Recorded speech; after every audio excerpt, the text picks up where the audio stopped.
Подпредседателка. По однос на овој закон ние имаме 3 амандмани, меѓу кои и овој со кој бараме да биде избришан член 1, затоа што е неприфатлив, како што е неприфатливо и самиот закон да се разгледува на оваа комисија, која што ние нарековме Комисија за неевропски прашања.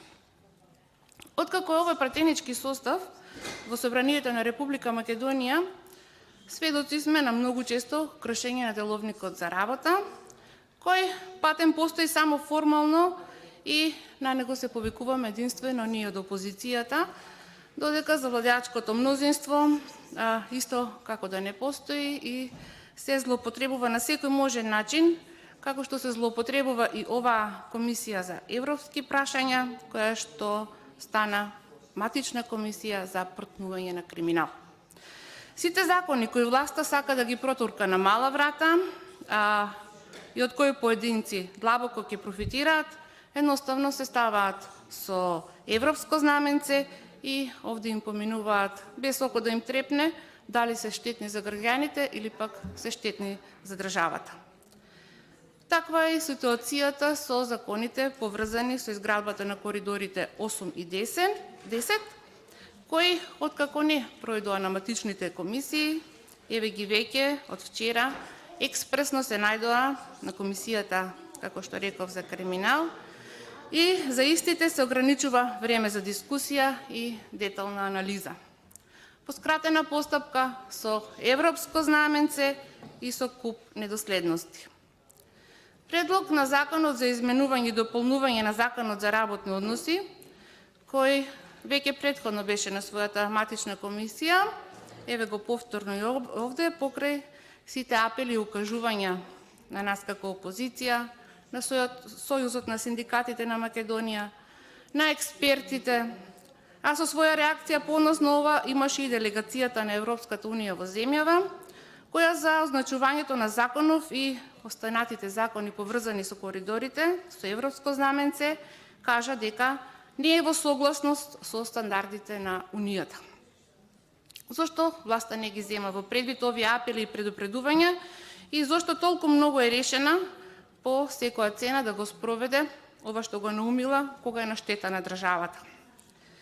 Веројатно е за дојде до израз нечија доминација и се запусти пари во оваа наша држава од кои не се наситија.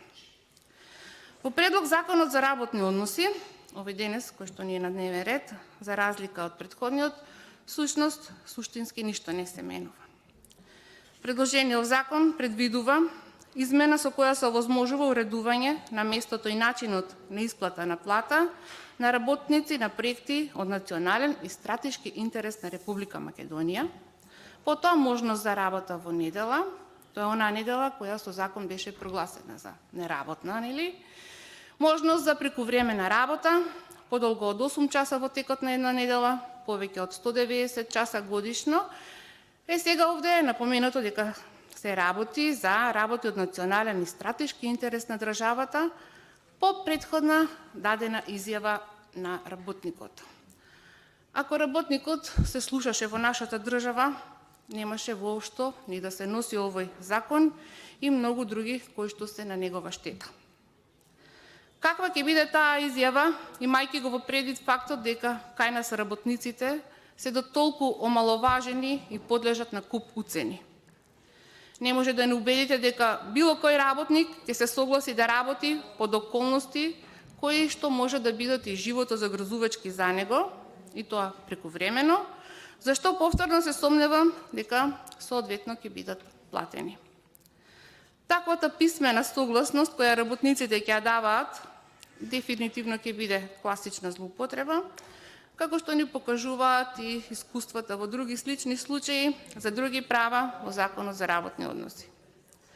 Овој нов став нема никаква правна логика, на што укажуваат и експертите во областа, и работата на национални и стратешки интереси, кои патем не се јасно дефинирани, може да се спроведе со работа во смени.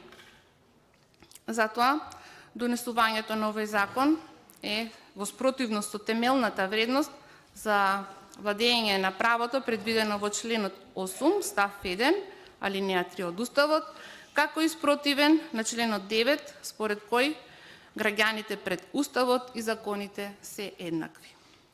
Со вакви измени се потврдува и правото на дневен и неделен одмор, односно дека е во спротивност со членот 32, став 4 од Уставот.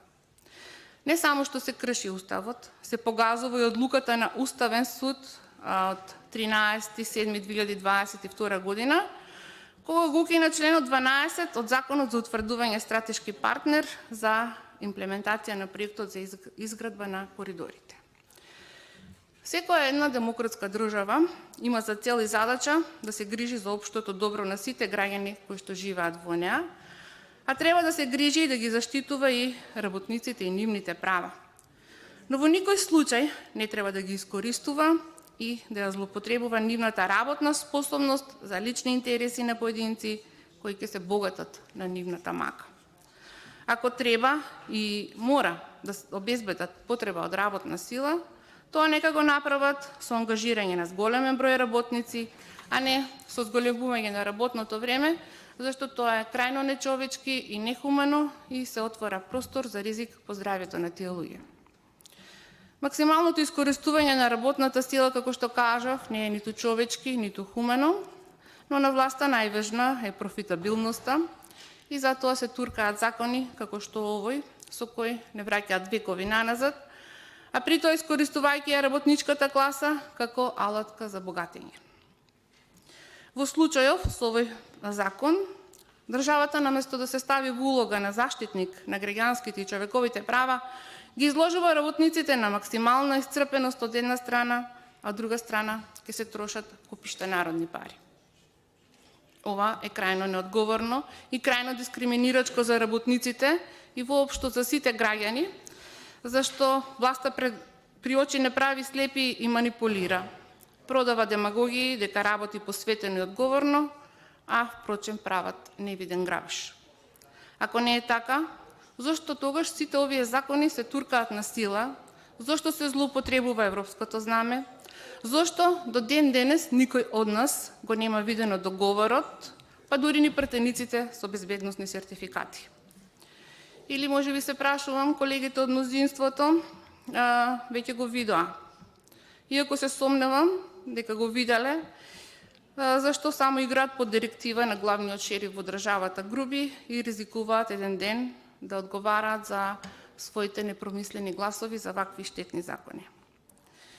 Сите измени во 5 нови закони, кои експресно ги предложија по скратена постапка и со европско знаменце, се само заради личните и партиските интереси на владеачките партии, а мислам дека овде зацкриена улога играат и дел од помалите коалициони партии, кои, глумејќи загриженост, бараа да се тргнат на вчерашната седница од дневен ред, а седеа во сала и правеа кворум за нивно изгласување и кога се на се ќе се собере и ќе се воочи, ќе заклучиме дека сте прави едно невидено лицемерие од сите представници на владеачкото мнозинство, но мора да знаете дека народот не е слеп и на сите им е јасно дека еден ден ова ќе им се удри од глава.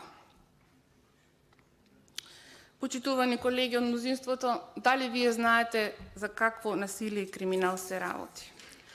Дали знаете дека ваквите постапки кои ги правите се на целосна штета на евроинтеграцијскиот процес на Република Македонија во Европската Унија, кој што на сите ни е приоритет. Со вакви европски вредности кои што вие ги промовирате, не верувам дека некогаш ќе стасаме таму. Со криминал и корупција, со злоупотреба на положбата на работниците, со злоупотреба на народните пари, со злоупотреба на моќта која што имате моментално како власт, повторно не верувам. Затоа повикувам на разумност и да се запрашате дали вреди личното богатење на одредени личности и тие околу него. И дали вреди да го омаловажувате народот од кој што всушност ние сите сме избрани и за кој што сите сме овде. Не мора да ги слушате нашите опозицијски апели. Слушнете го гласот на народот, слушнете го Сојузот на синдикатите на Македонија. Конфедерацијата на слободни синдикати, Конфедерацијата на синдикални организации на Република Македонија, потоа Унијата на независни синдикални и автономни синдикати на Македонија. Слушнете го нивниот глас во одбрана на правата на работниците и не кревајте рака за овој најдискриминирачки и најштетен закон. Или, барем ако сакате да облажите ситуација, гласайте за нашите амандмани. Немојте со глава зид да туркате за да се протнат овие закони, заради кои што подоцна некој ќе одговара, ако не пред народот, зашто нема да имате очи, тогаш пред лицето на правдата. И еве на крај, повторно, треба да знаете и да ви биде јасно дека со матни сделки и договори, без транспарентност и отчетност, но со корупција и криминал не се оди во Европа и Европа нема да не сака во своето семејство. Благодарам. Ви благодарам, колешке.